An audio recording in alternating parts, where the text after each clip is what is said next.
Let's see what kind of damage we can do here with this crazy thing. This video is going to be 18,000 hours long. I still put it on upside down.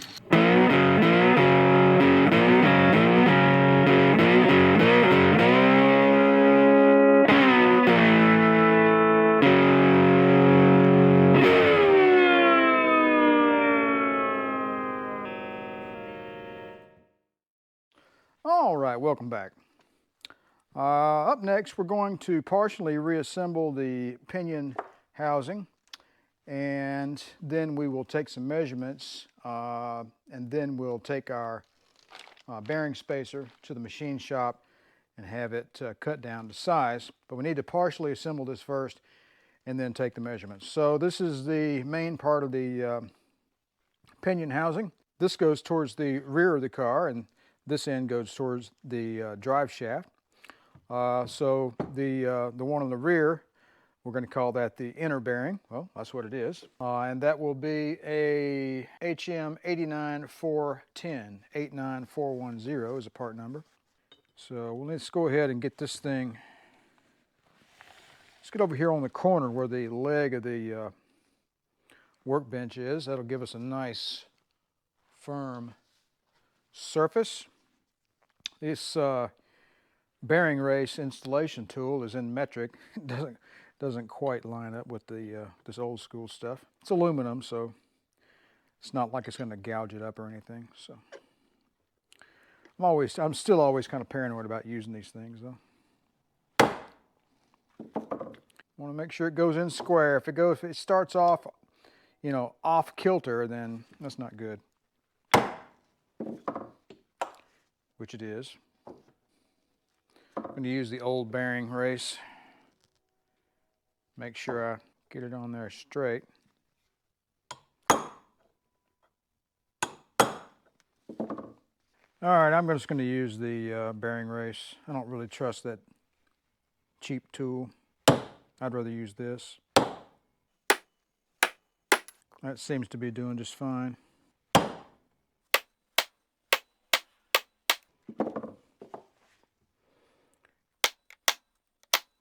Probably do this with a press if I had a decent bearing driver, but that one over there on that cheap set, the angle on it is not quite right.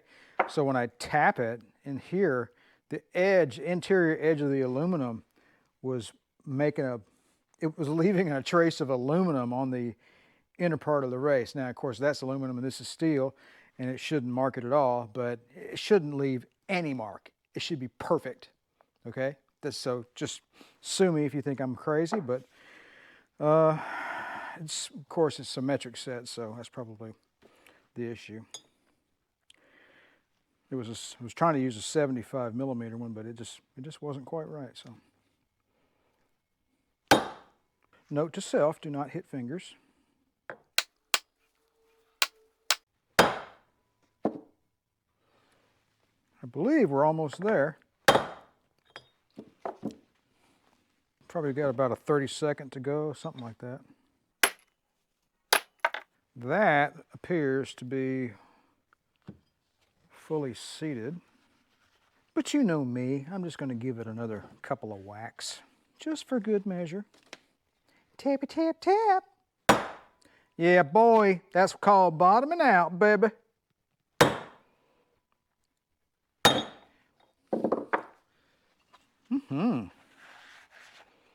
I like that.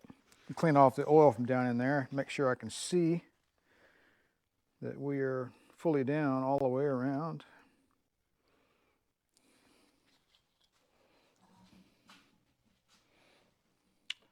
May not be able to see, but there's the bearing race fully seated in its bore. Compare that bearing race with the old one. By golly, it had some wear on it. It was pretty chattery. There's a lot of pitting on it. This definitely needed to be done. We'll put a little WD-40 on there and make sure we don't get any corrosion setting up. And we'll move over and do the other bearing race. Let me go get that. All right, the other bearing is M88010. Yeah, boy.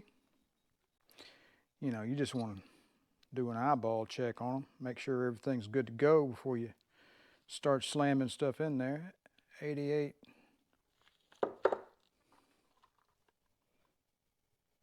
010. 88010. There you go. All right, so this is the outer bearing race. The outer bearing race will sit against that ledge right in there. Getting the bearing race started is always the tricky part.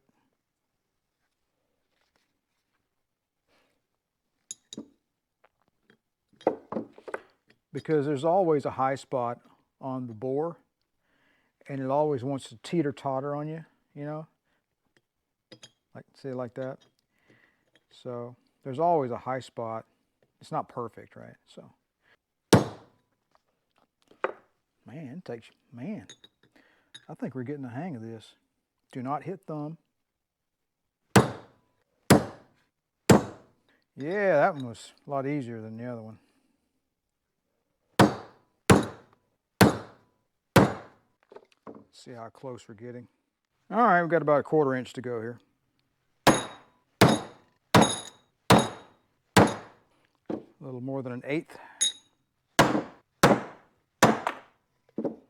Well, that was awesome. I'll have to tap the outer one out. Oopsie. All right, I got the old race stuck down in there. I had to turn the thing upside down, put a piece of rebar in the old race like that, and then tap it back out. So I remember what I said about finding old or keeping your old races whenever you do bearing work. Here's an old, what is this one? This is an SKF. This one's made in Germany. All right, so the Germans are going to help the Americans here with the Cadillac, so that's a good thing. That's pretty cool. This one is a slightly, it looks slightly smaller, and I think we can tap this one in without getting it stuck. So, and I'm going to use this El Cheapo thing here to do it with. And we got the bearing stuck. Oh well, whatever. It's working. Don't worry about it. It's working. Look at that. It's like, it's almost like, I don't know what. It's almost like I know what I'm doing. It's astonishing, really. But it's probably just a delusion. Probably too much fun in the 80s. What I remember of them. That looks fully seated. Which means, you know what that means, right? We're going to hit it again. Home! You know, I'm just going to leave that attached there like that and put it back in the box. Because it's permanently stuck to that piece of aluminum now anyway. I don't know. Let me try. Let me see what. Let's see. There we go. It came off. All right. Back in the drawer with the old race. Keep your old bearing races. They are good tools. We now have an inner and outer bearing race installed in our pinion carrier assembly, housing, whatever you want to call it. Looking mighty good down in there, I must say. All right, up next we're going to go ahead and put this inner bearing on this pinion shaft.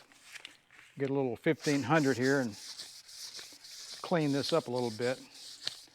I don't know if that's heat marks or rust or what, probably a little of both. You might say to yourself, man, that's the biggest pinion I've ever seen in my life. It is a whopper, isn't it?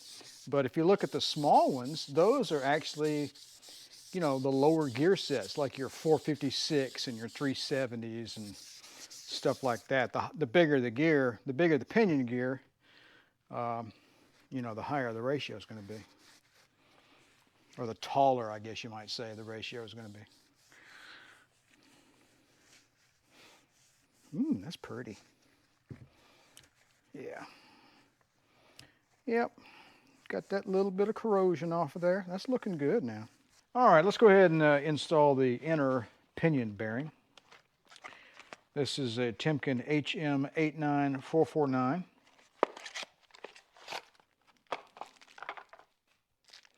The old inner bearing, I disassembled it, used the angle grinder, and I cut the bearing, the roller cage off of it. We're going to use this to drive in the new one, and have a piece of pipe that I trued up the end with the flat disc as best I could, and I cleaned up the pipe, got all the debris out of it, brake clean, super clean, stuffed a rag up in it, WD-40, you know, all that. Anyway, I just wanted to make sure I didn't have any debris floating around when I start pounding on this thing and end up dropping a piece of debris in your bearing, and then it fails in 6 months, so you don't want that, right? So you want stuff to be clean when you're doing this. I don't really want to do this on that crappy press I have. I'd rather do it here. That's fancy. I should probably put some gear oil in that before I do this. All right, I've got a little bit of SAE 80W90 gear oil. I'm just going to get some down in the bearing, you know, just to pre-lube it. Get things going on down in there, you know what I mean? Gear oil. That's nice. I like that. All right. Get you into position. Let's see how much damage we can do here. I'm going to turn our old bearing race upside down. You turn me upside down. What is that song? I don't know. Put a pipe over the end like that. What could go wrong?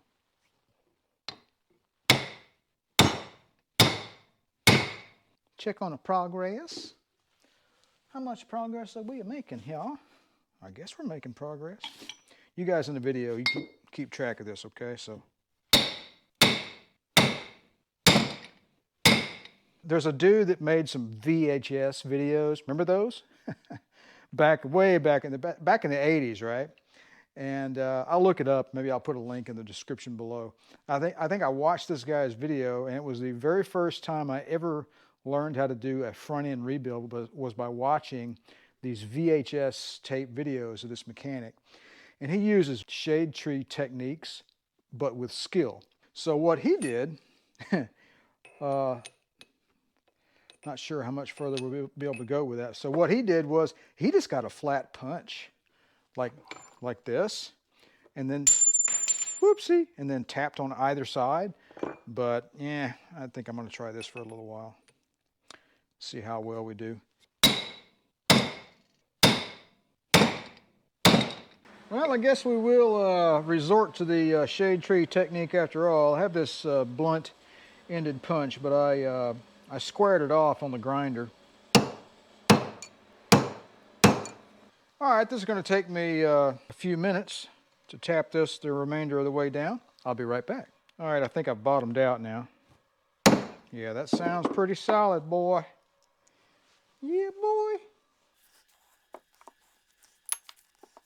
Let me get in here close and do some inspection. That looks fully seated to me.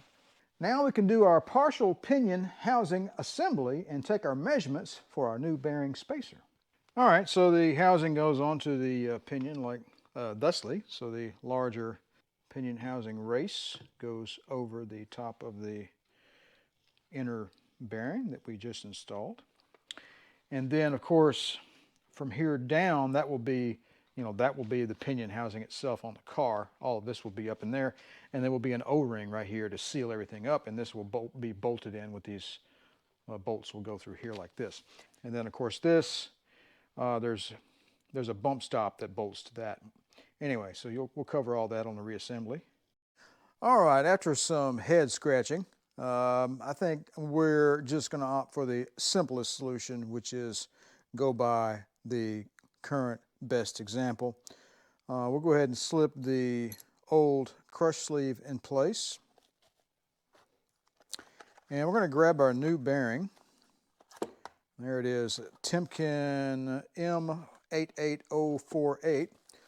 And we'll put our pinion housing over the top here and let it rest on the, and you can see the crush sleeve right here, and then here is the bottom of the new race right there. And from what I can discern with my eagle-eye depth perception, those two are about on the same level.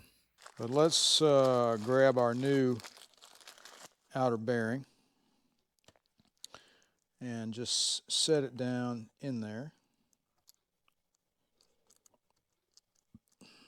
See what happens. That's interesting. Let's see what this does. Now the old, now that's really interesting.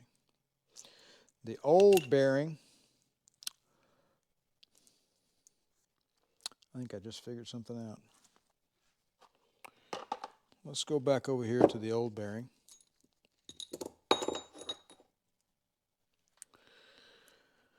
And take a look at this bearing. This is an M88048-A. This is an M88048. See, here's the old bearing. It slips over the shaft like that. Okay, here's the new bearing without the -A on the end. It clearly is a press fit. So I need to go take a look and see. Now that I've got this bearing out of the plastic wrap, however, I need to go ahead and, you know, they say don't take them out of the plastic wrap unless you're ready to do something with it. So let's go ahead and get this thing lubed up. Slip that back into its little baggie, back into the box. And I'm going to go do a little bit of research about the outer bearing sizing on this car.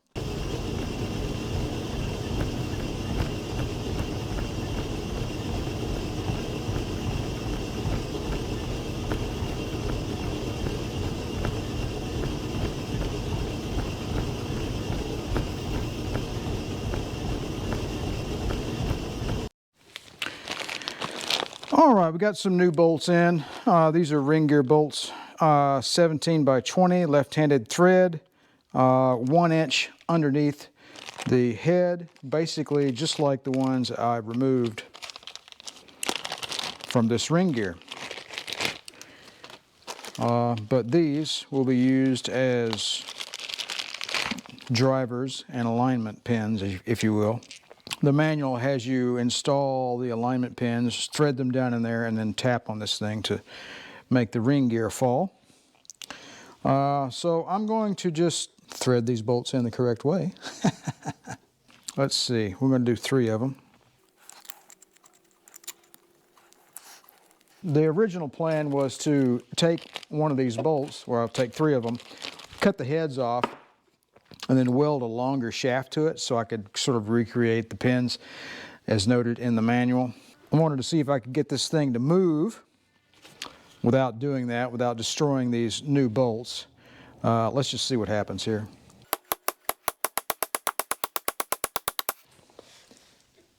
I believe we do have some progress. Yes, I do. So let's thread that one out a little bit. That one's come down quite a bit further, actually.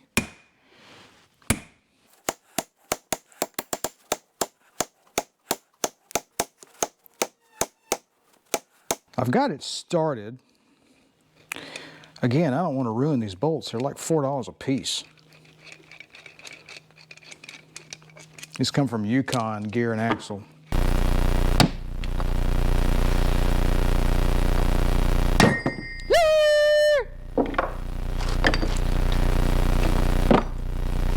How about those apples? There we go. There's your little spider gears. I guess you call them spider gears. I don't know what the real name is. But there they are. We're going to take those out next. Well, this is fun. I don't know about you guys, but I'm having a blast. And all of this stuff will get cleaned up really well, obviously. That is one heck of a piece of steel. Let me tell you what, buddy. It's in perfect condition, by the way. I mean, the teeth are just pristine. You still have this serrated edge. All the edges are very sharp. I mean, almost sharp enough to cut yourself on, really. I mean, it's in really good shape. I think the meshing part, the way the pinion meshed with the ring gear, was never in question. The whole problem with this rear end is that it was just loose. Man, it was loose. If you take a look at these races, I mean, they're just loaded with pitting. So, all right, let's go ahead and continue our disassembly. We're going to punch out the roll pin next.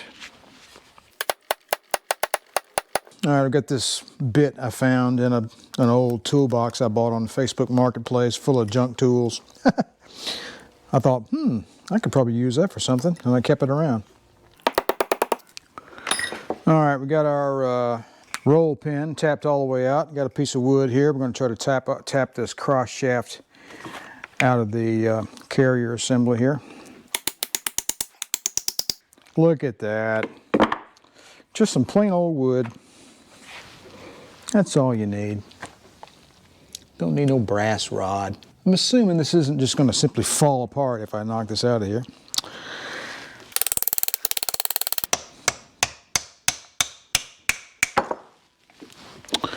How about that? There you go. That's what that looks like. Great big old steel rod. All right, now these gears are supposed to just fall right out of here, apparently. All right, you're supposed to rotate these pinion gears around until you see it come to the window like that, right?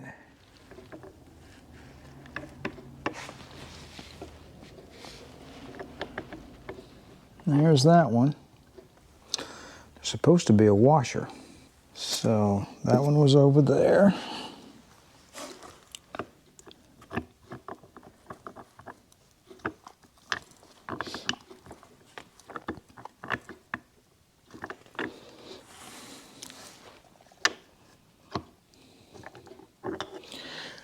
That one was over there.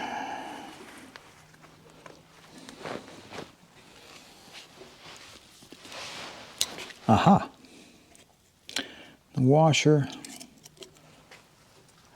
That's a thrust washer for one of the pinion bearings. I think that's the proper word. It's curved or concave, or is it convex? I don't know. But it's stuck in there with a little bit of vacuum against the body of the carrier. There's the other one. Now, for reassembly's sake, the roll pin is on this side, and this gear was over here on this side where the roll pin is, and this gear was on this side over here. So now, with that bit of knowledge, well, that's fascinating. There should be, yep, a thrust washer for this side bearing, for this side gear.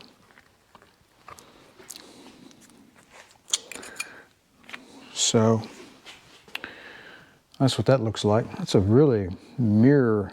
I mean, that's fine, fine, fine. Mirrored finish. Pretty nice. All right, so arrange these appropriately. Let's grab the other bearing. I suppose I could turn it over and it would just fall out. There we go. Get the other.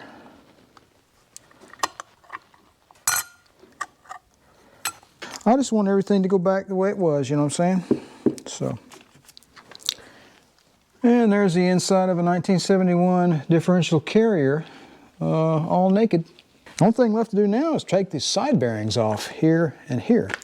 And that will require using our cobbled together tool that we made recently, so I'll show you that next. All right, let's go ahead and get the side bearings off next.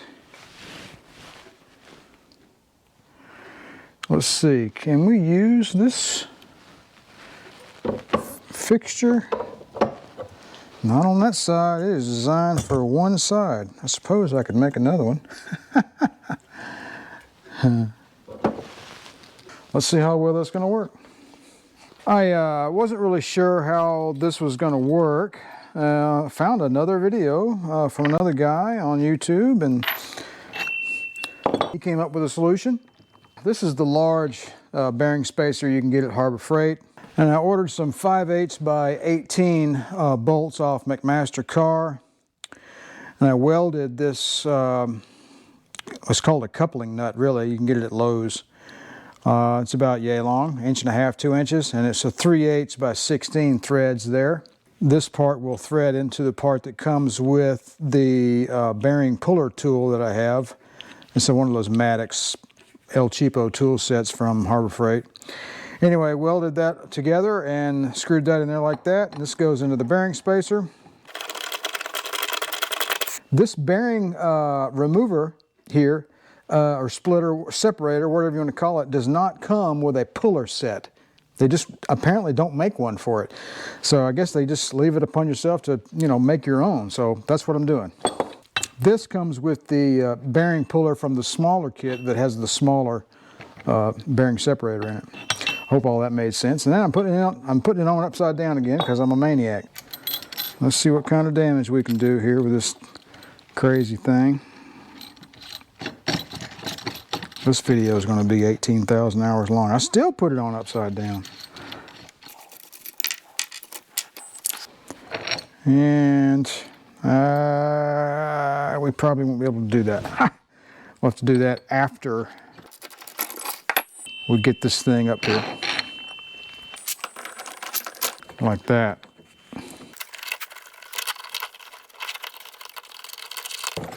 This is hard. There we go. I think it's coming together now. All right, I think we have that on there as good as we can get it. And this is probably too far now. That's probably too wide now. I'll probably have to make this other part too. I think it might just barely do it. If it slips out, I can weld a little piece of metal here on the end to keep it from slipping out. That'll be my backup plan. Okay, I got the inner race of the larger pinion bearing, and then I have a thrust doohickey from another set, and I have a piece of metal here that's shaped irregularly, but I drilled a hole in it to accommodate doing this very same exact thing the other day, if you recall. I don't know how tightly these bearings are on here.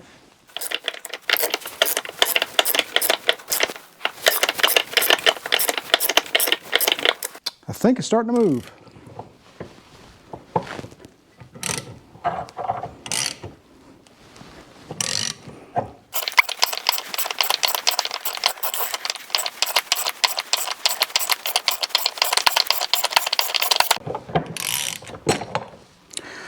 There we go. Let's take this sketchy monstrosity off of here.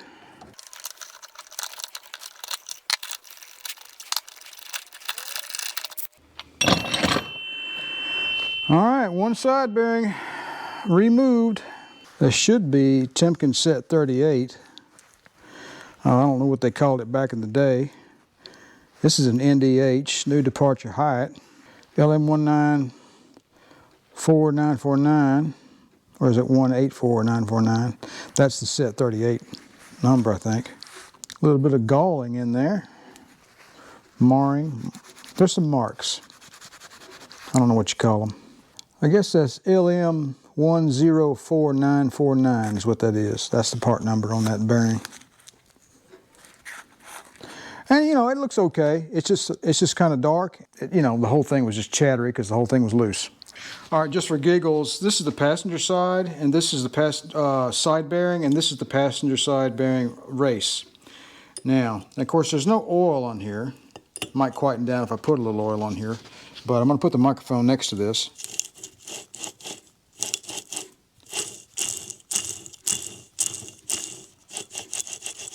It doesn't sound the greatest. Let's just leave it at that.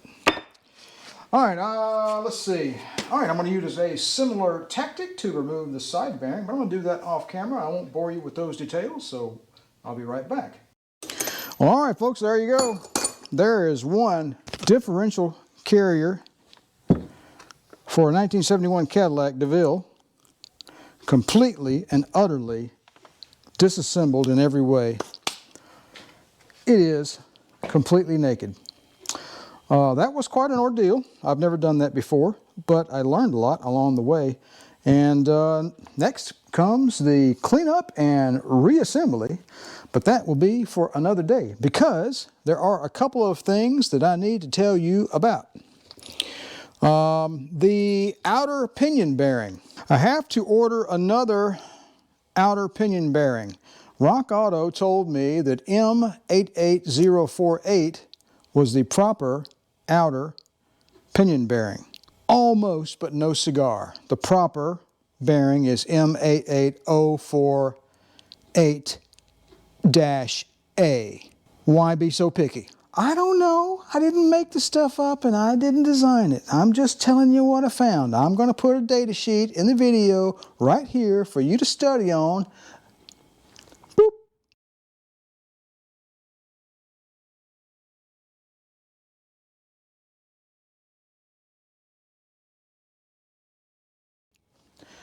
Now that you've had a chance to take a look at that, the difference between the 88048 and the 88048-A is the maximum fillet radius. What the heck is that? Well, I don't know. I just learned this the other day. I'm not a machinist. What do I look like here? Okay, so basically, yeah, I don't want to take that. I want to return this bearing, so I'm not going to take that out of the box. They're talking about the radius here, where this ID of this bearing slips over the pinion shaft. This can either be sort of a 90 degree or nearly a 90 degree, or you can have a radius on here. In other words, it's got a curve to it, right? So it's got a nice curve. So the 88048 with no dash A has a maximum fillet radius of 0.03. The dash A bearing has a maximum fillet radius of 0.05. Now, what does that mean? That means that the dash A can be slipped more readily over a shaft that has a rigid edge. Where the edge meets, the shaft can have a much more rigid edge. So this curved radius here will allow that to happen. If this bearing had a much sharper edge on it, it just won't go. So consequently, if I take this M88048-A bearing and slip it over the pinion, thusly, it works. It's a slip fit. I'm not going to take the new one back out of the box. You're just going to have to believe me, it doesn't go on. It does not go on. Where does that leave us? That leaves us with the fact that I have ordered another bearing. That's a dash A. And apparently the Timken 88048-A is rare as hen's teeth. So I couldn't find one. I found an SKF, but they haven't replied to me yet, those rascals. So my backup plan, Rock Auto says they have a dash A, but I don't really believe them because the picture doesn't actually show you it's a dash A, and you know how that goes. I'm just being paranoid.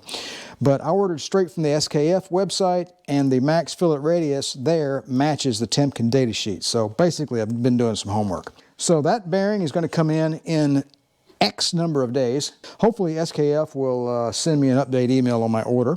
The other thing we have actually, I found a machine shop today, and I took the bearing spacer over there and explain to the gentleman precisely what I wanted done, and that is to machine the bearing spacer down to the exact width of the crush sleeve that came out of this car. And then we have more than enough shims to build up from there to get our correct bearing preload. Now, keep in mind that is all pure theory based on research. May not work. So we're just going to have to see what happens when all our parts roll in. So I think I'm going to cut this video off right here because we're waiting on parts, and really all I've got to do right now is start cleaning things up and wait on those parts to arrive. So I appreciate you guys stopping by the channel. Don't forget to like, share, and subscribe. And if you'd like to be notified whenever I release a new video, don't forget to click that little bell down below. You guys have a good one, and remember to enjoy driving, maintaining, and restoring your classic Cadillac.